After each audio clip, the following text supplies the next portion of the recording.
साल 1828 का समय। वाराणसी नगरी के एक छोटे से मोहल्ले में एक बच्ची का जन्म हुआ। उस बच्ची का नाम रखा गया मणिकर्णिका, लेकिन प्यार से सब उसे मणु कहकर बुलाने लगे। पिता मोरोपंत तांबे मराठी ब्राह्मण थे और माता भागीरथी बाई धार्मिक स्वभाव की स्त्री थीं।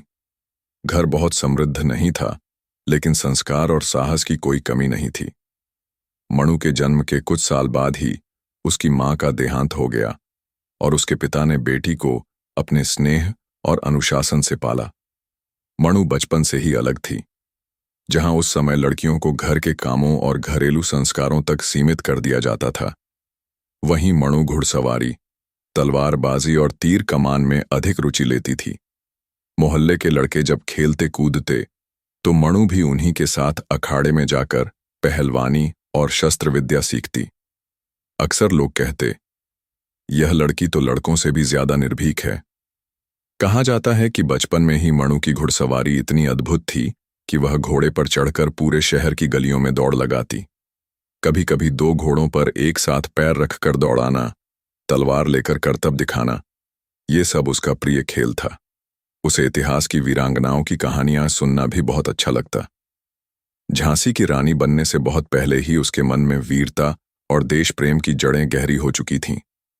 भाग्य ने करवट ली जब मणु का विवाह झांसी के महाराजा गंगाधर राव से हुआ। विवाह के बाद मणु का नाम बदलकर लक्ष्मीबाई रखा गया। अब वह झांसी की महारानी थीं। विवाह के बाद भी उन्होंने अपने साहसी स्वभाव को नहीं छोड़ा। राजमहल में भी वह शस्त्र विद्या का अभ्यास करती, सैनिकों के साथ घुड़सवारी करती और राजकीय मामलों में महाराजा की सलाहकार की भूमिका निभाती। गंगाधर राव और लक्ष्मीबाई का जीवन बहुत सुखद हो सकता था, लेकिन भाग्य ने उन्हें कठिन परीक्षाओं से गुजारा। उनका एक पुत्र हुआ, किंतु बालक कुछ ही महीनों में चल बसा। यह आघात दंपत्ति के लिए असहनीय था। गंगाधर राव ने फिर एक दत्तक पुत्र दामोदर राव को गोद लिया, लेकिन तभी अंग्रेजों ने अपना नया कानून लागू किया, जिसे लैप्स पॉलिसी कहते हैं।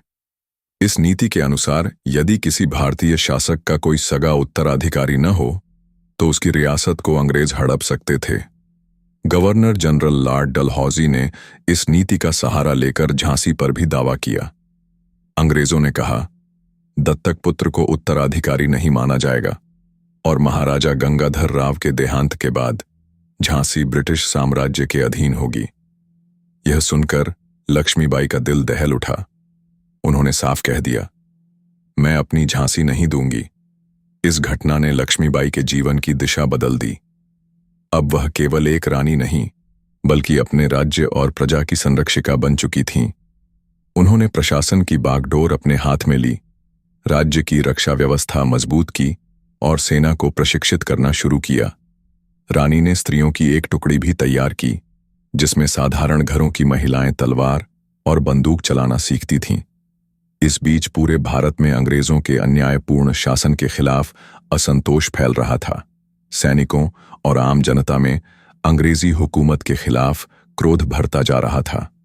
अंग्रेजी ईस्ट इंडिया कंपनी ने किसानों पर करों का बोझ बढ़ा दिया, छोटे छोटे राज्यों को हड़प लिया, सैनिकों के धार्मिक विश्वासों का अपमान किया और भारतीय समाज में हस्तक्षेप किया। यह सब मिलकर 1857 की महान क्रांति की चिंगारी बन गया। कहानी की असली शुरुआत यहीं से होती है। मेरे मित्रों, सोचिए उस समय का दृश्य। भारत की धरती सुलग रही थी। मेरठ से क्रांति की पहली चिंगारी फूटी।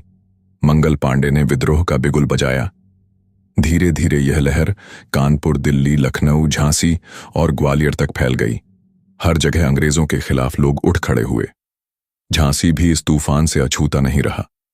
रानी लक्ष्मीबाई ने जब सुना कि मेरठ, दिल्ली और कानपुर में विद्रोह हो चुका है, तो उन्होंने झांसी की जनता और अपनी सेना को संगठित किया। अंग्रेजों ने जब उनसे झांसी की गद्दी छोड़ने को कहा, तो उनका दृढ़ उत्तर गूंजा, मैं अपनी झांसी नहीं दूंगी।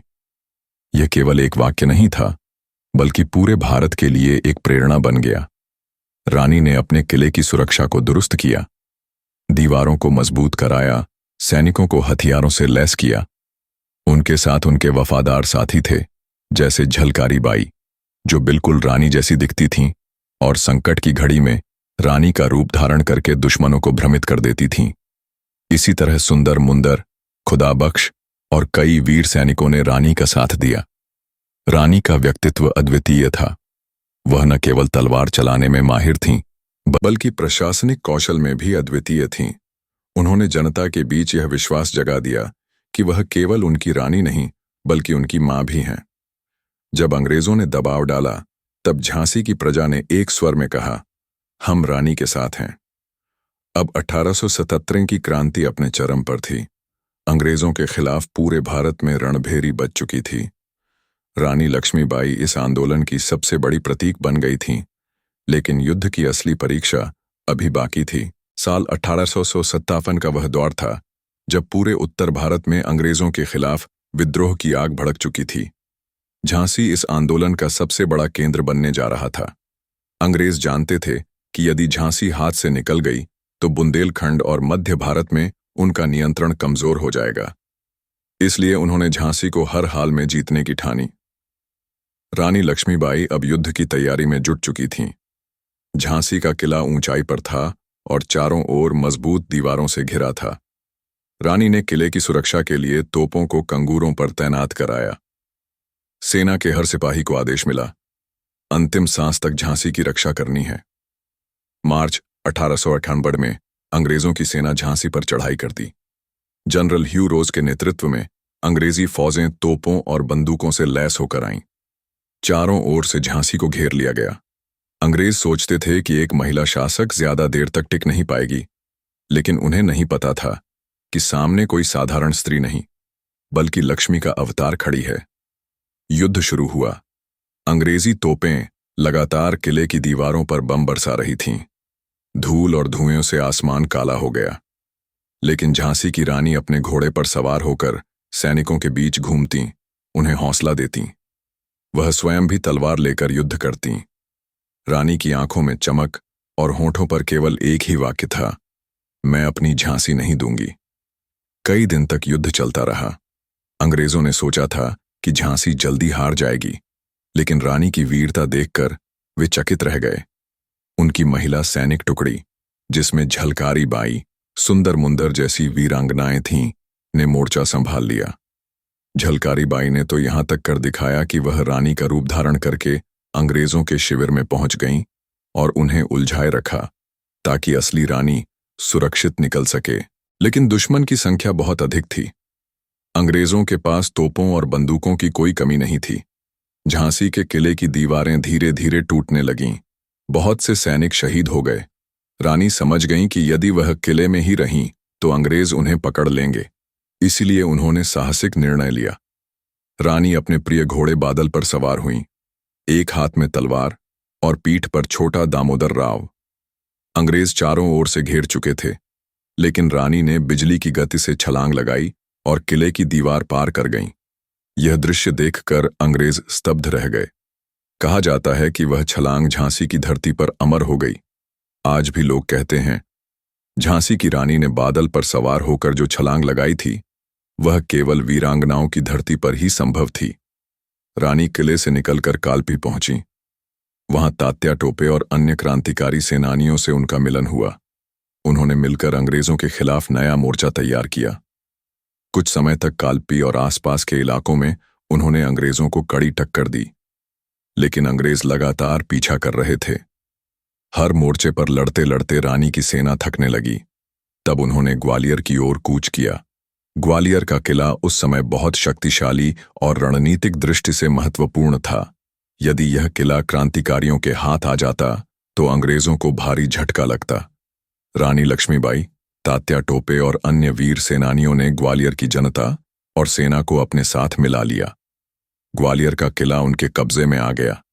यह अंग्रेजों के लिए बहुत बड़ा खतरा था। जनरल ह्यू रोज ने फिर से अपनी पूरी ताकत के साथ ग्वालियर पर आक्रमण किया। अब निर्णायक युद्ध का समय आ चुका था।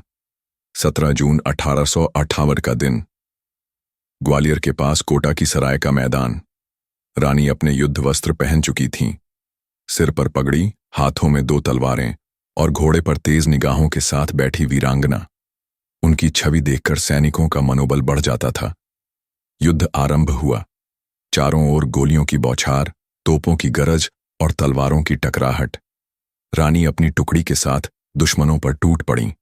उनकी तलवार बिजली की तरह चमक रही थी। अंग्रेज सैनिक एक एक कर गिरते जा रहे थे। वह एक हाथ से तलवार और दूसरे हाथ से लगाम संभाल रही थीं। घंटों तक भयंकर युद्ध चला। रानी ने कई अंग्रेज सैनिकों को मौत के घाट उतार दिया, लेकिन तभी वह एक घायल घोड़े के साथ जमीन पर गिर पड़ी। अंग्रेज पास आ रहे थे। रानी जानती थीं कि यदि वह जीवित पकड़ी गईं तो अंग्रेज उनका अपमान करेंगे और भारतीयों का मनोबल तोड़ देंगे। इसलिए उन्होंने अंतिम निर्णय लिया। अपनी तलवार से उन्होंने स्वयं को शहीद कर दिया। उनके साथियों ने उनका शरीर पास की चिता में जलाकर राख कर दिया, ताकि अंग्रेजों को उनका शव न मिल सके। रानी लक्ष्मीबाई केवल 19 वर्ष की थीं जब उन्होंने अपनी मातृभूमि के लिए प्राण न्यौछावर कर दिए। उनकी शहादत ने पूरे भारत को झकझोर दिया।